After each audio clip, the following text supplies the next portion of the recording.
that's my weakness. Oh, girl. You do it every time. To me, And I fall line and lie. I'm a fool for you, baby. 'Cause you're so doggone fine. So fine, I can't believe you will do this thing to me. How could you do it?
Here are my thoughts on the Ford Ranger XLT.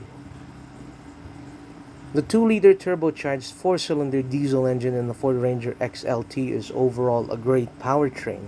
Coupled with a 6-speed automatic transmission, the engine gets up to speed briskly with little fuss or delay.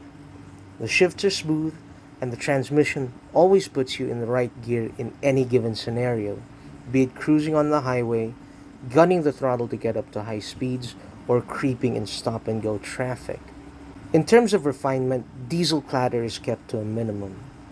Despite the trunk platform, the engine is nice and hushed, and the level of refinement is top of the class, only falling short of the refinement levels of modern BMW or Alfa Romeo diesel engines. So even when you hustle the truck, it gets up to speed with minimum fuss. Fuel economy is very good for this class of car. In my experience, I got at least 7.5 kilometers per liter in heavy city traffic. The TLDR of the Ranger's ride handling is it's secure, composed, and competent. You never get the sense that the truck will tip over if you tackle a corner at very high speeds. Although there is still body roll when cornering, but it is kept to a minimum, comparable to that of a crossover, which is surprising given the sheer size and height of a pickup truck. While it might sound like a cop-out, the Ranger does indeed straddle the middle ground between a softly sprung suspension setup and one that's too firm. It absorbs the shock when running over potholes and broken pavement really well. Yet at the same time, it never feels wallowy and floaty to the point of making you feel carsick. However, given that this is a truck with a ladder frame chassis, you will get the odd shimmy or shake over really bad surfaces from time to time, but that's nothing to be alarmed of. The steering is nice and light thanks to electronic power assistance. The best thing about this setup is it weights up progressively, giving you a more natural response when driving. You get a better sense of where the front wheels are pointed at. The brakes are nice and responsive, giving you a good amount of braking power when you need it. It is advisable, however, to be attentive on the road and carry speed with caution given the size and weight of this truck. Please maintain a safe distance with the car in front of you at all times. On a more personal note, however, you can't fight physics. Given that the new Ranger is larger in every respect compared to its rivals, you do feel that this truck isn't as agile as something like the Mitsubishi Triton or the current Mitsubishi Montero Sport. Those trucks flow from bend to bend with more poise. But that's not a mark against the Ranger, because its handling and road holding is still top of the class and it belies the truck's large dimensions. In terms of road noise and wind noise, those are kept to a minimum as well, arguably one of the best in class. The seals and noise insulation do a good job of keeping outside noise at bay. It's certainly no Lexus or Mercedes-Benz, but it's still good enough to keep your passengers relaxed on long drives. It may come as no surprise at this point that the XLT trim level of the Ford Ranger is no longer at the upper echelons of the Ranger lineup, that mantle being taken up by the Sport. Nevertheless, the Ranger XLT embodies the essence of the Ranger experience. It shares the same 2-liter single-turbo diesel engine as the rest of the lineup, save for the Ranger Wildtrak 4x4 and the Ranger Raptor. Those cars having the option of the 2-liter twin-turbo diesel mill or the V6 petrol turbo. At 1,399,000 pesos as of the time of this filming, the Ranger XLT comes with a lot of kit. You get the excellent 10.25-inch touchscreen with wireless CarPlay and Android Auto, a fully digital gauge cluster, 2 high-speed USB-A and USB-C ports in front and 2 more for the rear seats, automatic LED reflector headlamps and automatic wipers, cornering lights, power fold mirrors, Ford Pass integration with location tracking, vehicle diagnostics and remote engine start, 6 airbags, and ESP, just to name a few.